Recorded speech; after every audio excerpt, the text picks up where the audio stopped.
Buenas tardes, profesor. Me presento.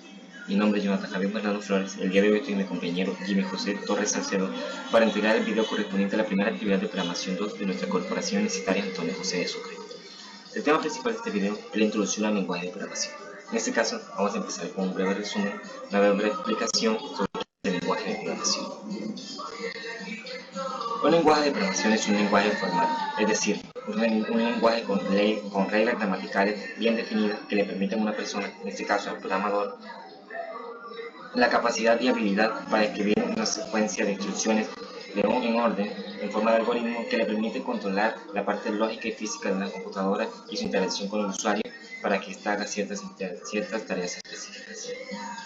En pocas palabras, el lenguaje de programación es el que nos permite comunicarnos con la computadora para explicarle algún proceso o cosa que queramos que ésta haga para satisfacer nuestras necesidades como. En esta introducción al lenguaje de programación hablaremos sobre un lenguaje de programación especial. Este será el lenguaje de programación C#. Java es un lenguaje de programación de alto nivel orientado a objetos, lo que quiere decir que todo en Java es un objeto. Los objetos sirven para moldear datos y funcionalidades. Java es un lenguaje creado por Sun System en 1995 que hoy en día hace parte de Oracle. No solo eso, Java también es multiplataforma, lo que quiere decir que cuenta con una gran variedad de aplicaciones, desde aplicaciones web hasta aplicaciones de escritorio e incluso aplicaciones móviles. Pero también Java cuenta con una portabilidad, lo que quiere decir que ya el código de Java se puede ejecutar en cualquier plataforma que posea un intérprete de Java. En general, Java es un lenguaje muy eficaz y muy sencillo de aprender, lo cual facilita hoy en día la programación. Es un lenguaje utilizado muy popular por la industria del día de hoy.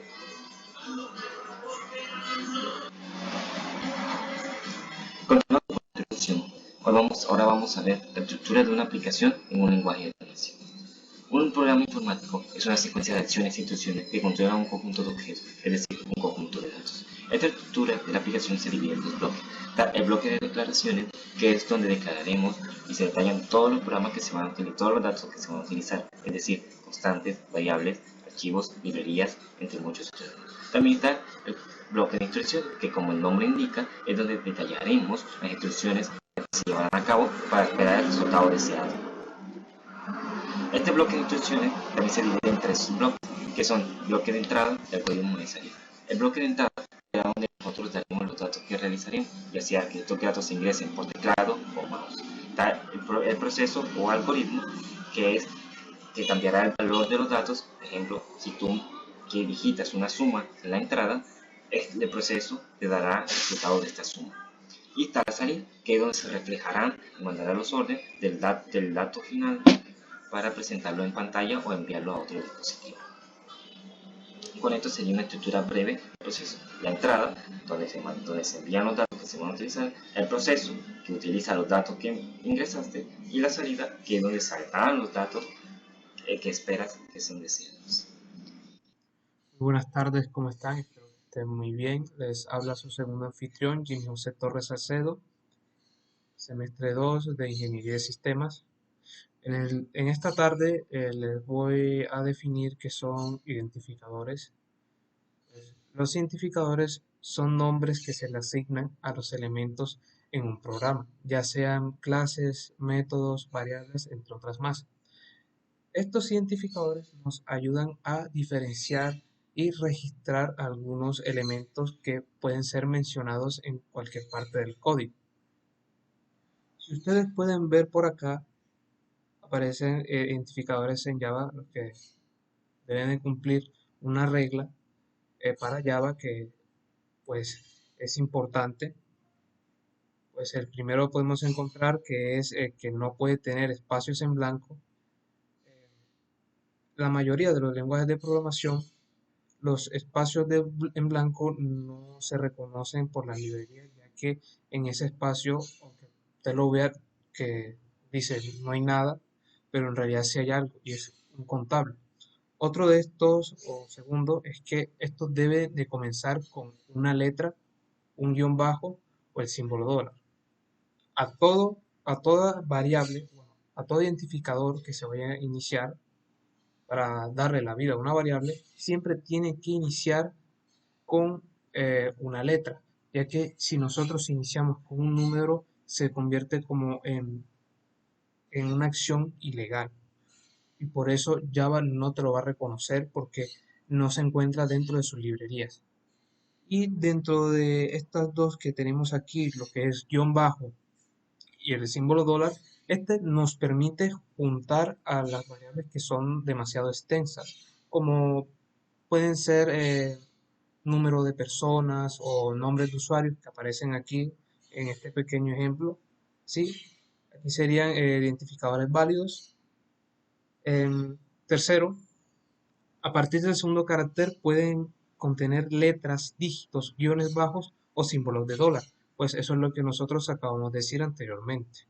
Después de que inicia el nombre de una variable con una letra, ahí sí puedes escribir una sucesión de palabras o números.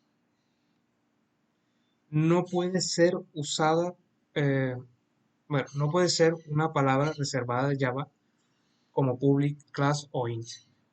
Hay que tener en cuenta una cosa, que es principalmente importante como programador, que el uso de las palabras reservadas en esa no se toca. No se toca, tienen que ser nombres auténticos, ya que si nosotros definimos un lenguaje, bueno, una variable con este tipo de nombres, el sistema nos va a botar un error, ya que ese tipo de nombres, palabras clave, las reservadas, tienen una función importante dentro de estructuras, funciones y otras partes que pueden ser vitales en el algoritmo. Java es sensible a mayúsculas y minúsculas, lo que significa que se consideran diferentes si tienen diferentes capitalizaciones. ¿Qué quiere decir esto? Que Java puede diferenciar eh, dos nombres, aunque sean los mismos, como por ejemplo aquí lo pueden observar, nombre de usuario y nombre de usuario, los puede diferenciar ya dependiendo de las características que estos tengan. En este caso, aquí se presentan nombre de usuario con una N mayúscula, el nombre una N mayúscula y usuario una N mayúscula, no mayúscula, perdón. Y lo que hace Java es tener una relación y diferenciarlas. Esto para que no ocurra algún problema a futuro. Las palabras clave. Pues las palabras clave son palabras reservadas que tienen un significado predefinido en el lenguaje. Estas palabras no pueden ser utilizadas como identificadores por los programadores, ya sea inicializando una variable, entre otras más.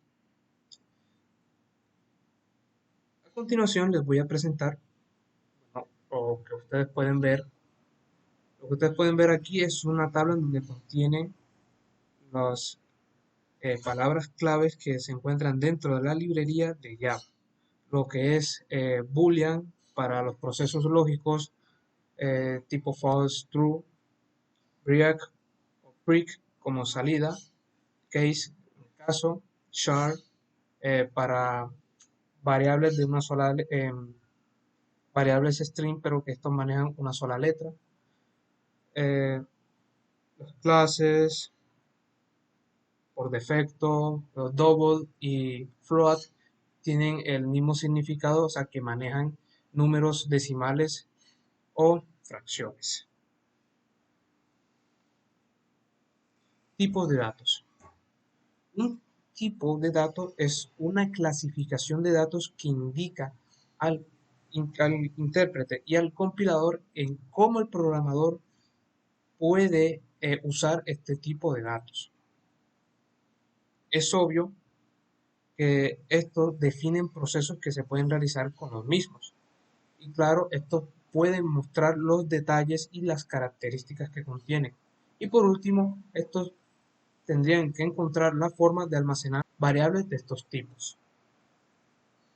Entre estas podemos encontrar tres principales tipos de datos, como lo son los datos primitivos o elementales, los tipos agrupados, los tipos y por último los tipos primitivos son aquellos datos estándares que nos pueden suministrar un lenguaje de programación. Con estos tipos de datos nosotros podemos definir a una variable.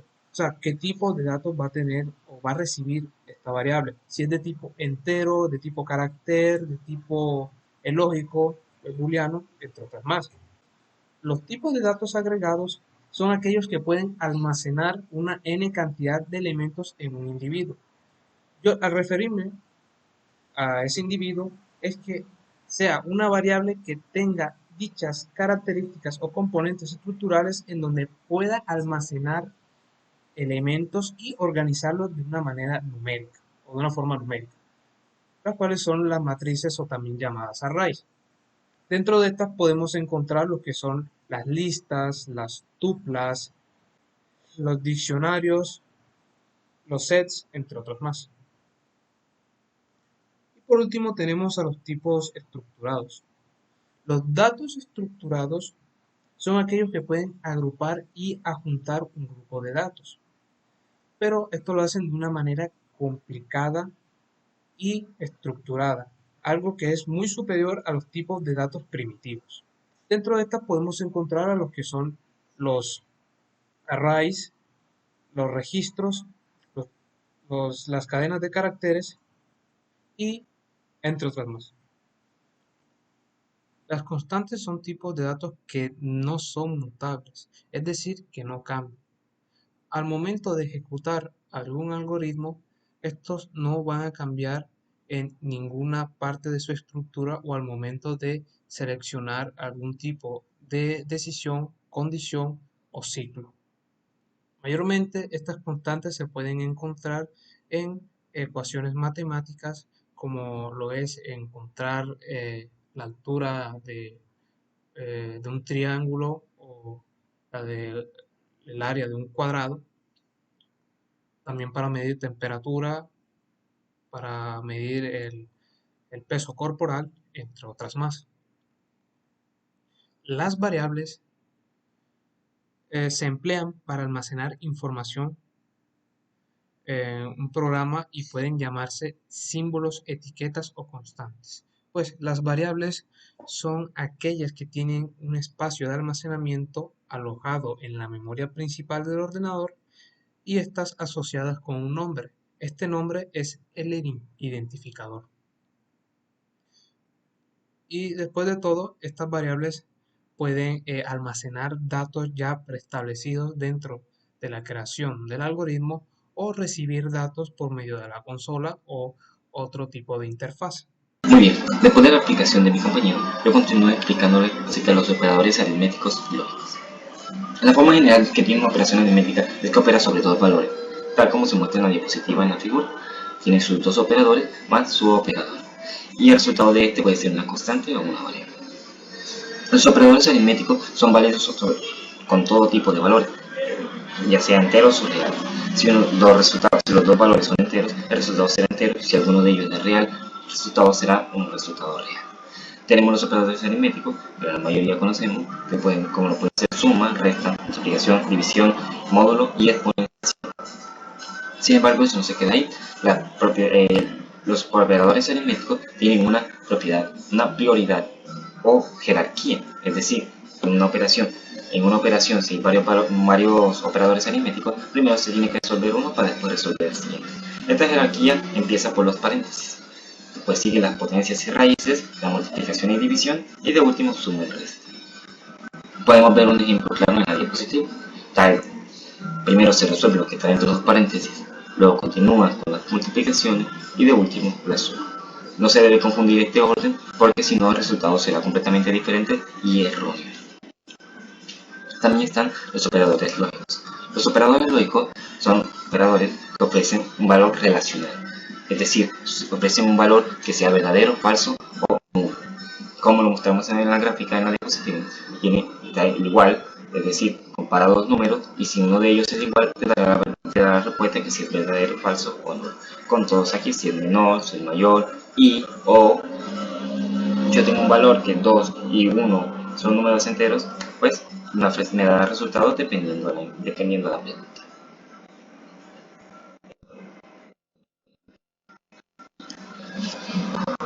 Muy bien, para terminar con esta actividad y con este video, hablaremos sobre lo último que nos hace falta, que es el entorno de desarrollo integrado IDE. Los IDE nos permiten y contienen todas las herramientas necesarias para crear un software. En ellas podemos encontrar una interfaz con un editor de texto, un intérprete, un desbloqueador, entre muchas opciones más. Nos permite organizar grupos de texto, nos permite complementar sintaxis a la hora de escribir, nos mira errores que tenemos y nos ayuda a corregirlos. Algunos de estos IDE pueden ser Eclipse, NIMBY, Visual Studio, entre muchos otros más. Algunos de estos IDE nos permiten trabajar con varios lenguajes de programación al mismo tiempo, mientras que otros solamente nos permiten trabajar con uno. Estos IDE nos facilitan mucho el trabajo a la hora de programar, ya que nos dan muchas herramientas para facilitarlo. Ahora, para terminar, continuaré con la aplicación de mi amigo. Adelante. Bueno, y para finalizar tenemos esta última característica que nos dice, ¿para qué sirve? Bueno, el IDE, o también siglado como Entorno de Desarrollo Integrado, nos sirve para facilitar y acelerar los procesos de desarrollo de software. Este nos puede suministrar funciones y herramientas esenciales tales como el resalto de sintaxis, la finalización de un código inteligente, la refactorización de el soporte, la automatización de las compilaciones locales y, claro, por último, tener un depurador. Tener un depurador. Bueno, ¿qué hay que decir? Pues muchas gracias por haber permanecido en su sitio, por habernos escuchado. Y qué más que decir, que tenga muy buena tarde, muy buena noche o muy buenos días. Chao.